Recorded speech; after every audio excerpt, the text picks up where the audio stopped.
J'ai perdu, je me suis fait voler mon ordi. C'était à une époque où on faisait la fête quasiment tous les soirs.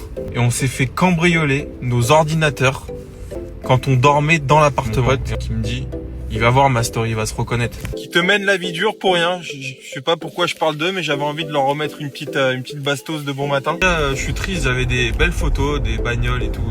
Quand j'avais, du coup il y a 10 ans, j'avais 20. Font partie du top 3 des gens intellectuellement très limités que j'ai rencontrés ces derniers jours. D'ailleurs, les amis, en ce moment, il y a une trend là il y a une mode là sur les réseaux, c'est sur des rétrospectives d'il y a 10 ans, de la vie il y a 10 ans, 2016. Et j'ai voulu faire une petite story, enfin pas une story, un post Instagram là-dessus, mais putain, j'ai perdu, je me suis fait voler mon ordi. Et j'ai perdu toutes mes photos. Et croyez-le ou non, l'histoire elle est folle. Je me rappelle, en 2016, je vivais à Toulouse. On était en coloc avec mon meilleur ami. Et on s'est fait voler. C'était à une époque où on faisait la fête à mort. On faisait la fête quasiment tous les soirs. Et c'était une soirée, on est rentré. Et on s'est fait cambrioler nos ordinateurs quand on dormait dans l'appartement. Et on parle pas d'un appartement de 200 mètres carrés. On parle d'un 50 mètres carrés d'étudiants. Et le lendemain, en se réveillant, je me rappelle, j'ai mon pote qui me dit, il va voir ma story, il va se reconnaître. Et il me dit, je me rappelle toute ma vie, il me dit, Ben, ils sont où les ordis, ils sont dans ta chambre? Genre, tu t'es branlé avec les deux ordis en multi-écran, genre, tu vois, parce qu'il pensait que j'avais les deux ordis dans ma chambre. Et je lui dis, mais non, frère, pas du tout. Je dis, j'ai pas les ordis, ils sont dans le salon. Et en fait, on en a déduit qu'on n'avait pas fermé parce qu'on habitait en rez-de-chaussée. Et qu'il y a un mec, carrément, il s'est pointé. Il nous a cambriolé, quoi. Incroyable. Bon, et tout ça pour vous dire que cette même année, je sais pas, j'ai perdu toutes mes photos, donc j'ai pas pu retrouver des photos de 2016. Mais quand même, je me suis dit, c'est fou parce qu'en 10 ans, on vit à peu près, je dirais, la moyenne d'âge c'est 85 ans, je crois. 84 ans ou 74. Je crois que je me trompe d'une dizaine. Mais bon, c'est beaucoup quand même. Et donc t'as entre 7 et 8 dizaines dans ta vie, bon, t'enlèves allez 2 dizaines parce que c'est quand t'es jeune et que t'es étudiant, etc. Donc on va dire que tu construis réellement 4 dizaines, 40 ans de ta vie.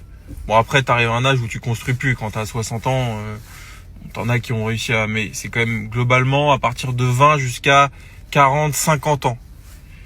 Et en vrai, en 10 ans, même en moins que ça, hein, mais tu peux vraiment changer ta vie, quoi. Mais vraiment radicalement, quoi.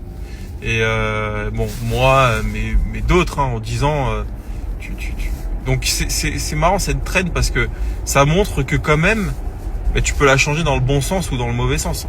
Mais ça montre quand même que si tu te lèves les doigts, tu sors les doigts du cul, tu peux quand même faire énormément de choses en quand même un laps de temps très réduit, parce que 10 ans, c'est beaucoup, mais en même temps, moi j'ai l'impression que c'était hier, quoi. Et c'est vrai que et je me dis, dans 10 ans, quand je ferai la rétrospective d'aujourd'hui, bon voilà, en tout cas, je suis triste, j'avais des belles photos, des bagnoles et tout, quand j'avais, du coup il y a 10 ans, j'avais 21. Et non, je les ai plus malheureusement. Enfin bref, en tout cas voilà. Bon. Aujourd'hui, pas mal de taf. J'ai eu beaucoup d'entretiens là, pour Gabriel. Et je suis tombé sur des super profils. Et franchement, je suis content parce que je me dis que ça va vraiment donner un beau souffle, un beau développement à cette boîte. Et donc c'est top. Moi, je suis super content. Voilà les amis. Bon les amis, je suis arrivé à Marseille. L'arrivée en avion à Marseille est toujours assez spectaculaire. Comme quand on arrive à Nice. C'est vraiment magnifique. Tu te dis c'est fou qu'il y ait des gens aussi intelligents qui arrivent à faire des avions et toute cette ingénierie. Et à côté de ça, tu as des policiers comme les policiers d'Étampes qui sont complètement abrutis, qui te mènent la vie dure pour rien. Je sais pas pourquoi je parle d'eux, mais j'avais envie de leur remettre une petite bastos de bon matin. Voilà, petite pensée aux gens qui intellectuellement sont limités comme eux. Voilà, pas tous les policiers évidemment, mais ceux-là font partie du top 3 des gens intellectuellement très limités que j'ai rencontrés ces derniers jours. D'ailleurs, je les ai pas rencontrés, mais heureusement parce que je pense que je me serais pris un outrage.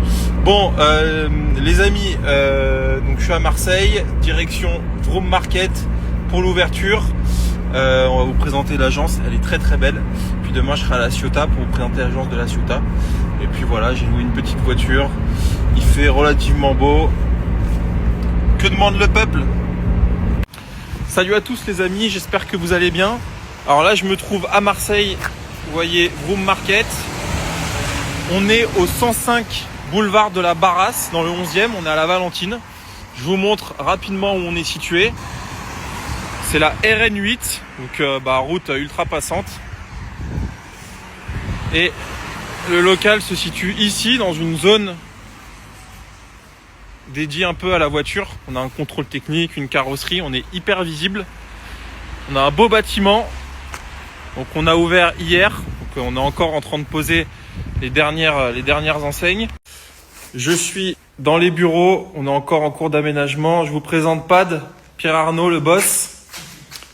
Bah si. Hello, c'est gentil. C'est surtout eux qui sont les boss. Enzo. Enchanté. Enzo d'ailleurs, on s'était à Janco donc sur Marseille. Et Enzo, tu me disais, on s'était vu il y a une dizaine d'années. C'est ça, sur Cassis. C'était en quelle année? 2020, 2019, non? Ouais, je pense à peu près, ouais, facilement. Et Enzo, toi, tu conduisais des bateaux. Je suis capitaine sur des bateaux, effectivement. Incroyable. Les yachts et tout, c'est ouais, dingue. Notre monde, mais de passion. Exactement. Donc Enzo, bienvenue à toi. Et Raphaël. Enchanté, bonjour tout le monde. Raphaël, toi, tu es issu de l'auto. Exactement, 2 ans de concession chez Seat Skoda Cupra au Bagne. Ok.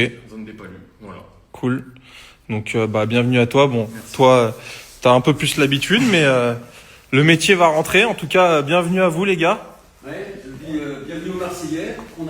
Donc, 105 boulevard de la Barrasse. Dans le 11e à Marseille. Exactement. À la Valentine. Exactement, avec des parkings pour vous garer, aucun problème. Et on vous attend avec impatience pour prendre en charge votre voiture. T'as un beau local là. T'as combien de mètres carrés, Pad? 600 mètres. Tu peux mettre quoi? 40 bagnoles? Ouais. Donc c'est impeccable tout ça. 500 kg de lavage, 4 mètres. Bon bah écoutez, il n'y a plus qu'à. On a rentré quoi? 4 voitures déjà? Depuis hier. C'est ça. 4 bagnoles et 3 ventes. Exactement. Ouais, c'est ça. Bon bah les gars, n'hésitez pas, je mets les coordonnées en story. Et puis on espère vous y voir nombreux.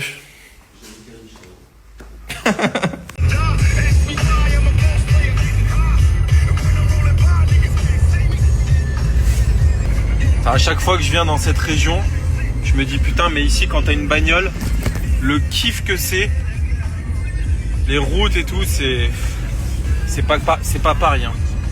Tu roules, t'as des beaux chemins, des belles routes.